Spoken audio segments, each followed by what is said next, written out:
ये वाले नहीं है सर मुझे। चलिए ठीक है, आपके उस आंकड़े को ठीक कर दें। देखिए यहाँ पे सर कह रहा बताइए मुझसे मैं। है कि आप ट्राई करें ज़्यादा बेहतर। ठीक है, ये वाले इस वाले केस में ये ग्रेविटेशनल फील्ड से बाहर चले जाएगा। और ग्रेविटेशनल फील्ड के बाहर जाने के पीछे लॉजिक ये है कि जो काइनेटिक एनर्जी हम ले रहे हैं, काइनेटिक एनर्जी आपका क्या है, half m orbital velocity v not square के टर्म में आप लिखते हो।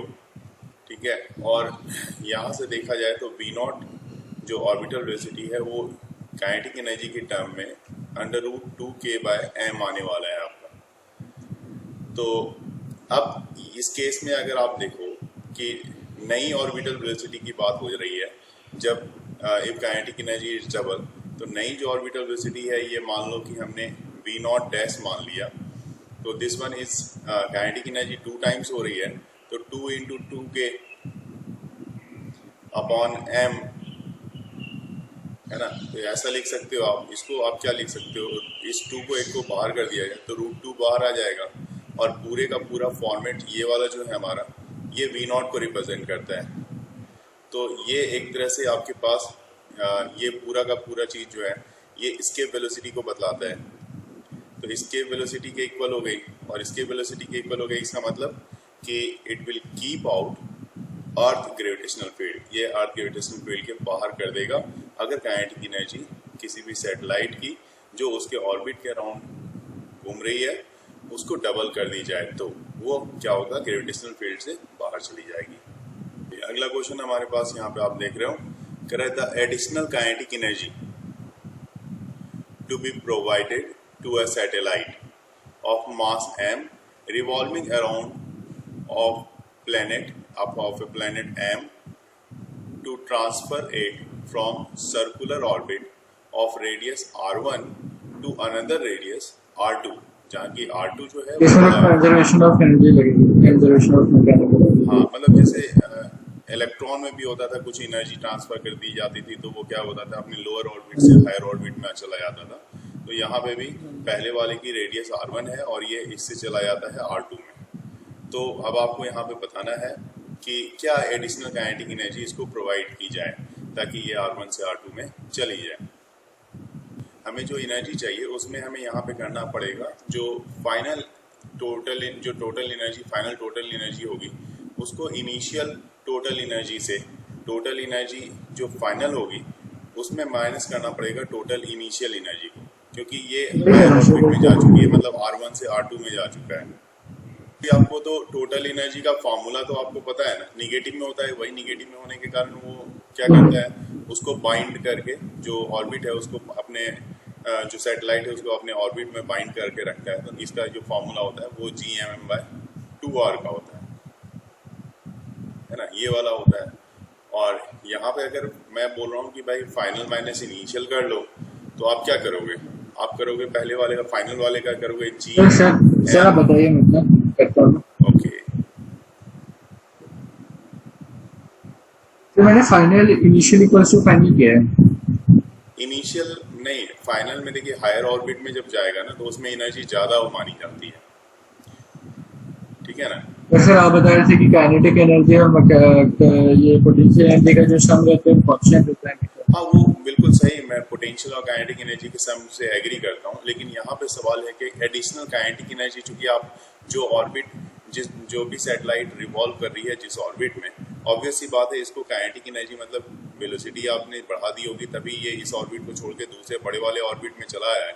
और जब दूसरे वाले में यहाँ पे इसकी पोटेंशियल एनर्जी कुछ और रही होगी, यहाँ पे इसकी पोटेंशियल एनर्जी कुछ और रही होगी, तो यहाँ पे टोटल एनर्जी, बात सिर्फ काइनेटिक एनर्जी ये तो की सर नहीं, यहाँ सिर्फ बात हो रही है टोटल एनर्जी, और टोटल एनर्जी जो होता है हमेशा आपका निगेटिव में होता है, इसलिए यहाँ पे आपको इसको निगेटिव में लेना पड़ रहा है। आप एक अगर हमारे दिमाग में आ रहा है कि भाई यहाँ potential energy plus kinetic energy दोनों ही बात रही होगी, तो ऑब्वियस ही बात है इस केस में इस ऑर्बिट में भी आया होगा तो potential energy plus kinetic energy दोनों ही बात रही होगी। लेकिन इस दोनों में लेने पे हम फंस जाएंगे, क्योंकि हमें पोटेंशियल एनर्जी इंडिविजुअली पता नहीं है, काइनेटिक एनर्जी भी हमें इंडिविजुअली पता नहीं। और जैसे कि आप पोटेंशियल या काइनेटिक एनर्जी की जब हम लोग टोटल एनर्जी की जब हम बात करते हैं तो टोटल एनर्जी का फॉर्मूला जैसे इसमें हमारे पास बाकी सब चीज कांस्टेंट है, सिर्फ R1 और R2 हमारे पास दिया हुआ है। तो सिर्फ हमारे पास ऑप्शन यही बच जाता है कि इसी दोनों का हेल्प से हम रेस्ट एनर्जी जो इस इनिशियल से फाइनल में जाने में लगी होगी वो है ना हम निकाल सकते हैं। दूसरा ऑप्शन हमारे पास है ही नहीं, क्योंकि अगर हम सिर्फ पोटेंशियल की बात करेंगे तो पोटेंशियल में क्या होगा, GMM/R2, R1 हाँ फाइनल में R2 और फिर माइनस में GMM/R1।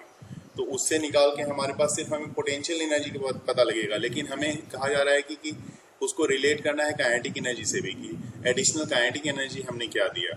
तो काइनेटिक एनर्जी मतलब जो एनर्जी यहाँ पे रही थी उस समय में, उसमें दोनों ही एनर्जी रही थी ना, पोटेंशियल और काइनेटिक दोनों रही थी। हम सिर्फ पोटेंशियल को लेके चलेंगे तो हमारा गलत हो जाएगा, काइनेटिक को भी हमें लेके चलना पड़ेगा। तो इसलिए दोनों ही एनर्जी को लेके चलेंगे, तब हमारे पास जो भी एनर्जी हमने प्रोवाइड की होगी इस ऑर्बिट से लोअर ऑर्बिट से हायर ऑर्बिट में आने के लिए, ऑब्वियस सी बात है उसमें काइनेटिक एनर्जी ही प्रोवाइड की गई होगी, अदरवाइज ये लोअर ऑर्बिट से हायर ऑर्बिट में आता ही नहीं।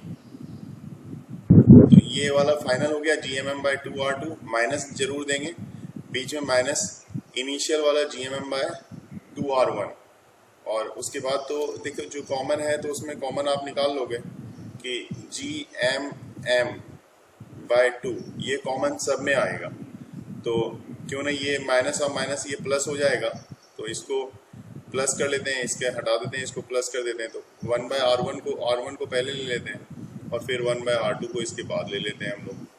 तो उस हिसाब से हमारा डी ऑप्शन सही है। एक क्वेश्चन में ये जो क्वेश्चन है, करे the ratio of energy required to raise a satellite up to a height h above the earth of radius r। तो अर्थ के रेडियस r से h हाइट तक ले जाने के लिए जो रेशियो ऑफ एनर्जी रिक्वायर्ड है, मतलब वो एनर्जी, क्योंकि इस हाइट पे ऑलरेडी इस सरफेस पे जब ये रिवॉल्व कर रही होगी तो कुछ ना कुछ एनर्जी तो यहाँ पे रही ही होगी, और अब यहाँ पे आ गई तो यहाँ पे भी कुछ एनर्जी होगी। तो इसमें किसका रेशियो निकालना है, तो इनिशियल वाले माइनस फाइनल? नहीं, यहाँ पे हमें मैं बता दूं, यहाँ पे एनर्जी जो हमें चाहिए होगी है ना, एक तो एनर्जी जो आप इसको पोटेंशियल एनर्जी देखो, एक पोटेंशियल एनर्जी है आपकी जो कि आपको आप बोलते हो ना कि पोटेंशियल एनर्जी क्या होगी, माइनस यहाँ पे अगर आ गया, इस हाइट पे अगर आ गई आपकी सैटेलाइट या कोई ऑब्जेक्ट अगर इस हाइट पे आ गया, तो इसमें आपकी पोटेंशियल एनर्जी कितनी होगी, GMM/R+H की होती है ना। तो इससे पहले जो एनर्जी थी, अगर ये अर्थ के R रेडियस पे ये रिवॉल्व कर रहा था, तो उस समय इसमें एनर्जी कितनी थी, उस समय एनर्जी थी आपकी GMM/R की थी, ठीक है, ये एनर्जी थी इस समय। तो इसका मतलब पोटेंशियल एनर्जी में क्या चेंज आया, तो पोटेंशियल एनर्जी में चेंज आप सीधा लिख सकते हो कि GMM और LCM ले लोगे अगर सब कुछ, तो ये हो जाएगा R+H। ऐसा चेंजेस आपको यहाँ पे देखने को मिलेगा, ये चेंजेस आ जाएगा किसमें, पोटेंशियल एनर्जी में, ठीक है। अब सवाल है कि पोटेंशियल एनर्जी में यहाँ से मैंने जैसे ऊपर वाले क्वेश्चन में बताया कि इस R मतलब अर्थ के सरफेस से H हाइट तक जाने के लिए तो आपने कुछ इसमें काइनेटिक एनर्जी प्रोवाइड की होगी ना। तो इसका मतलब kinetic energy of satellite is given by, ये काइनेटिक एनर्जी क्या होगी, काइनेटिक एनर्जी जैसे फॉर्मूला आप ½ mv² रखते हो तो वो फॉर्मूला ही रखेंगे, kinetic energy equal to ½ mv², orbital है इसलिए v0² लिख दिया, तो ½ m, और v0 का फॉर्मूला जो है वो भी आपको पता है GM/R+H होता है, ठीक है। अब देखो यहाँ पे दो बात है, अब आपने जो पूछा उस पे आ जाते हैं। यहाँ पे ये कह रहा है कि that the kinetic energy of the satellite into that orbit is, मतलब सवाल क्वेश्चन में यहाँ पे ये चीज क्या कहता है कि यहाँ पे थोड़ा सा क्वेश्चन पढ़ने में थोड़ा कंफ्यूजन जरूर होता है कि क्या क्वेश्चन पूछा क्या जा रहा है, तो उसके बारे में बता लेते हैं कि रेशियो चाहिए energy required to raise a satellite, कि एनर्जी जो यहाँ से यहाँ तक लाने के लिए आपको लगी होगी, तो यहाँ से यहाँ तक लाने के लिए एनर्जी कौन सी लगी, पोटेंशियल एनर्जी लगी, ठीक है, इसकी रेशियो चाहिए, ठीक है, from the centre to the earth, ये सॉरी यहाँ पे बता रहा हूँ मैं, ये देखिए earth of the radius R, ठीक है, जिसकी रेडियस आर है, to the kinetic energy of the satellite into the orbit. मतलब इसकी एनर्जी जो कि यहाँ से अर्थ के आर रेडियस से एच हाइट पे ले जाने में लगी हो, मतलब पोटेंशियल एनर्जी और काइनेटिक एनर्जी, इस दोनों की रेशियो, क्योंकि यहीं पे लिख दिया to the kinetic energy of the satellite, तो यहाँ से यहाँ तक ले जाने में तो पोटेंशियल एनर्जी लगी हमें, और उसके बाद उसकी और काइनेटिक एनर्जी की रेशियो चाहिए हमें, बस इस दोनों की रेशियो चाहिए यहाँ पे। तो काइनेटिक एनर्जी का तो फॉर्मूला आपने यहाँ पे निकाल दिया ना, कि आपने बोला कि भाई हाफ mv² अब v का फॉर्मूला भी लगा दिया। अब इस दोनों का आपको क्या करना है, सिर्फ और सिर्फ रेशियो निकालना है। तो देखो ऊपर वाले में क्या है, gmm बाय इतना है, gmm h और इतना है, तो इसका रेशियो मतलब आप सीधा लिख दो u बाय h। देखो यहाँ इसी जगह पे मैं लिख रहा हूँ u by h, potential energy और काइनेटिक एनर्जी का रेशियो यहाँ पे निकाल लेते हैं। तो ये हो जाएगा आपका, देखो यहाँ पे कितना आ जाएगा, u कितना है, तो u आपके पास ये वाला है। तो इसमें देखो कौन कौन सा कैंसिल हो रहा है, जो कैंसिल हो रहा है उसको कैंसिल भी कर लेते हैं, ताकि हमें यहाँ पे रिजल्ट भी सही सामने में मिल जाएगा। तो देखो कैपिटल M कैंसिल हो रहा है, स्मॉल m कैंसिल हो रहा है, ठीक है, और आपके पास g भी कैंसिल हो रहा है, g भी कैंसिल हो रहा है। अब बच गया r प्लस h, ये देखो, तो ये r प्लस h डिवाइड वाले में ये दोनों कैंसिल हो रहा है, ठीक है। तो ऊपर कितना बच गया, ये r है और ये यहाँ पे देखो 2 है, ठीक है, और ये हो जाएगा आपके पास लास्ट में बचेगा, देखो अगर आप करोगे दोनों को रेशियो करोगे तो 2h बाय r, ये तो माइनस माइनस प्लस नहीं होगा? नहीं माइनस, यहाँ पे इसको दोनों का रेशियो कर रहे थे ना हम लोग, कैलकुलेशन में ये चीज थोड़ा ध्यान में रखना पड़ेगा, ये माइनस है और इसका माइनस, तो मतलब ये ओवरऑल प्लस में आ जाएगा रिजल्ट यहाँ पे आपके पास। ये अगला क्वेश्चन है आपका, और क्वेश्चन क्या है, a satellite has kinetic energy k, potential energy v and total energy E, which of the following statement is true. आपका B आ रहा है, थोड़ा सा यहाँ पे आपका मिसिंग हो सकता है क्योंकि इसका B ना होके इसका आंसर आपका A है, -v/2। कोई नहीं सकती। और यहाँ पे जैसे पोटेंशियल एनर्जी के लिए जो पोटेंशियल एनर्जी होती है उसके लिए तो फॉर्मूला आप माइनस में लेते हो ना, -gmm/r ले लिया आपने, और काइनेटिक एनर्जी के लिए आप क्या लेते हो, gmm अपॉन में 2r, है ना। और टोटल एनर्जी क्या होती है, total energy is equal to, ये आपके पास kinetic energy plus potential energy होती है, और kinetic energy plus potential energy मतलब इस वाले टर्म्स को और इस वाले टर्म्स को दोनों को अगर आप ऐड करोगे तो आपको मिला कितना यहाँ पे, तो आपने सिंपल देखा कि आपको यहाँ पे डायरेक्ट जो वैल्यू मिल रही है माइनस में मिल रही है, gmm/2r की। और जैसा आपने देखा kinetic energy plus potential energy, है ना, this one is equal to, यहाँ पे कर रहा है kinetic energy, potential energy, total energy, which of the following statement is true, ठीक है। तो kinetic energy plus potential energy, और यहाँ पे this one is equal to v/2, दोनों का हाफ कर, दोनों को मिला के इसको हाफ कर, मतलब अगर आपने देखा तो यहाँ पे मिला के क्या आया, इसका आधे के इक्वल आया, ये देखो ऐसा आया आपके पास रिजल्ट, मतलब 1/2 का हाफ के इक्वल आ गया। तो इसको v/2 लिख सकते हो ना, क्योंकि ये वाला जो है ये इतना है तो इसका हाफ आ रहा है, तो इसको v/2 लिख दिया हमने, तो डायरेक्ट इस पे सेट कर दिया। तो यहाँ से इसी को kinetic energy equal to direct यहाँ से -v/2 आ जाएगा आपके पास रिजल्ट।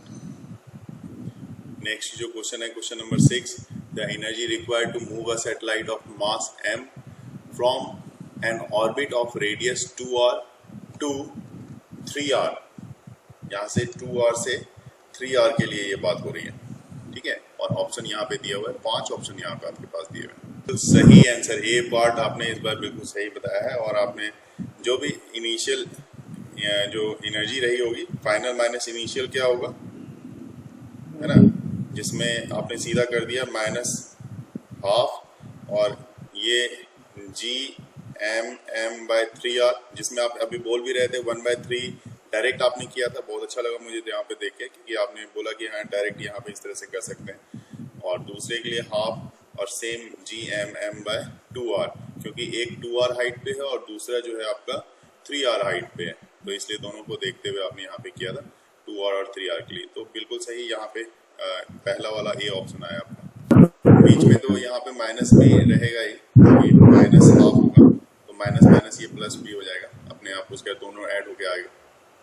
ये क्वेश्चन है, artificial satellite moving in a circular orbit at a distance h from centre of the earth has total energy E, potential energy is, potential energy इससे related होगा 2E से, बिल्कुल सही यहाँ पे U इक्वल टू 2E, यही इसका होता है, क्योंकि potential energy of satellite in an orbit is equal to twice its total energy. ये चीज़ याद भी रख लेंगे हम लोग।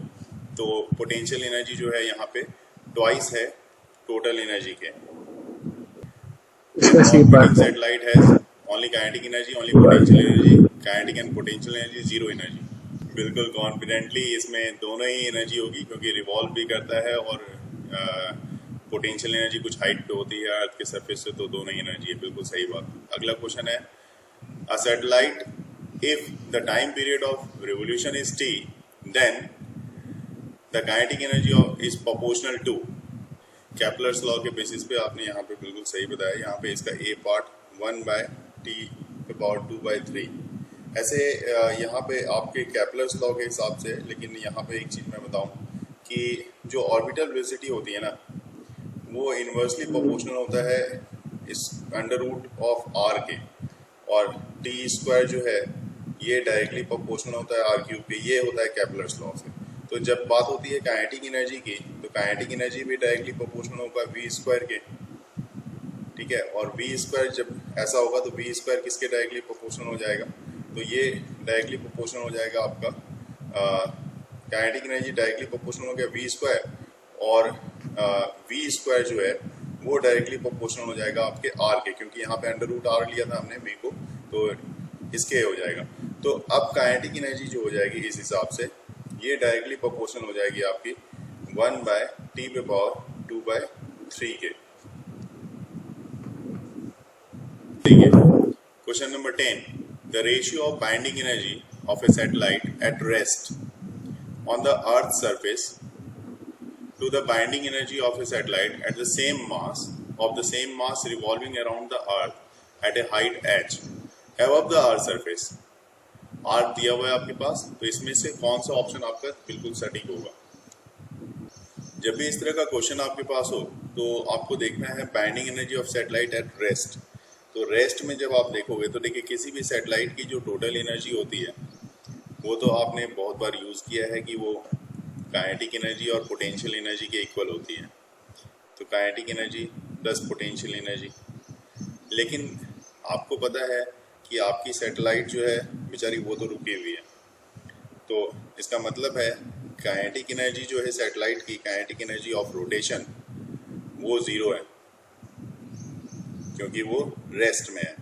तो इसका मतलब जो भी एनर्जी रही होगी वो आपकी पोटेंशियल एनर्जी रही होगी, जो कि आपकी रेडियस के अर्थ के r रेडियस पे होती है, तो Gmm/r रही होगी। अब बात कर लेते हैं बाइंडिंग एनर्जी की। तो बाइंडिंग एनर्जी जो होती है, energy necessary to free the body from the gravitational field, मतलब वो एनर्जी जो जिससे वो बंधा हुआ रहता है, उतनी ही एनर्जी को उसका बाइंडिंग एनर्जी बोलते हैं। तो या आप ये कह सकते हो कि अर्थ है, तो अर्थ के सरफेस पे अगर कोई यहाँ पे कोई घूम रहा है, रेस्ट पे हो या जिससे भी ये बना हुआ है, तो जितनी एनर्जी जो कि इस अर्थ के सरफेस से इसको डिटैच कर सके, फ्री कर सके, उसको भी हम लोग बाइंडिंग एनर्जी बोलते हैं। तो this one is equal to होता है नेगेटिव ऑफ पोटेंशियल एनर्जी, तो इसको हमने -PE लिख दिया। अब पहले वाले केस में आपकी बाइंडिंग एनर्जी देखी जाए जो अर्थ के सरफेस पे है, तो वो कितनी है, Gm/r, ये हो गई। और binding energy of satellite revolving around the earth अगर एट हाइट h हाइट पे ली जाए, तो उसके लिए पहले मैं बाइंडिंग एनर्जी के मतलब उसके लिए बताता हूँ। बाइंडिंग एनर्जी एट हाइट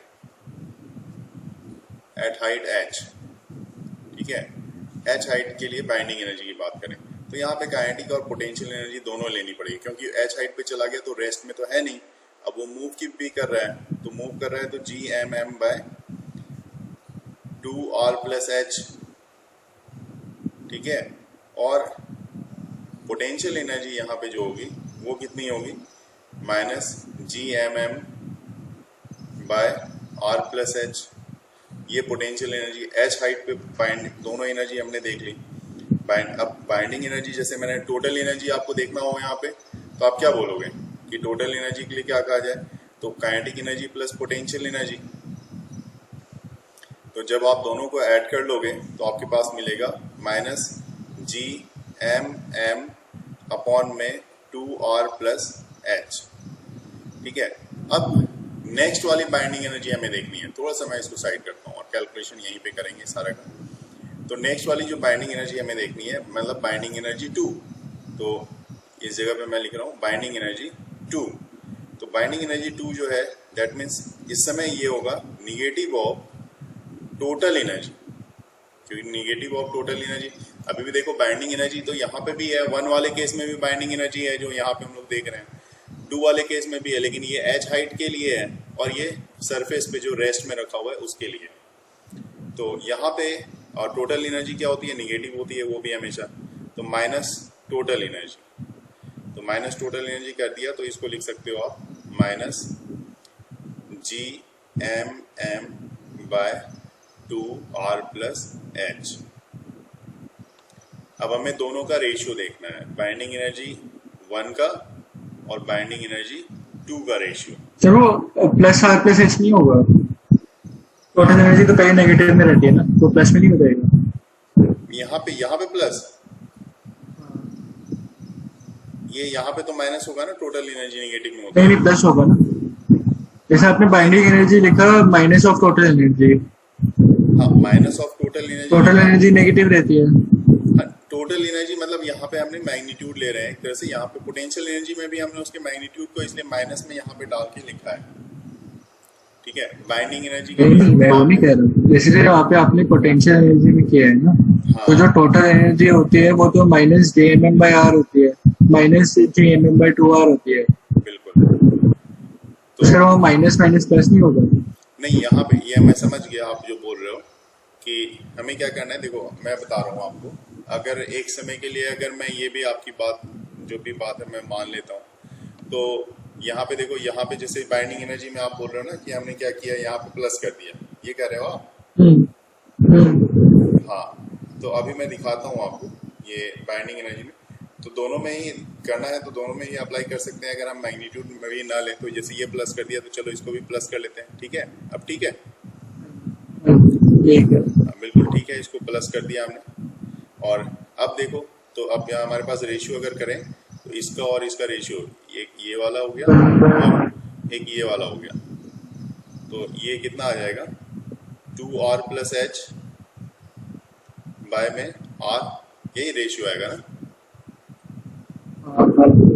तो ऐसे केस में यहाँ पे हमारे पास ऑप्शन देख लो, तो हमारा ऑप्शन ए दिख रहा है यहाँ पे, ठीक है। तो इसको नोट कर लेंगे। ये कह रहा है, a satellite is moving around the earth in a circular orbit of radius r and speed v, suddenly loses some of its kinetic energy, then r will increase and v will decrease, both r and v will decrease, both r and v will increase, r will decrease but v will increase। जब सोच के answer देंगे। आपका यहाँ पे option आपने बिल्कुल सही बताया कि डी पार्ट लग रहा है।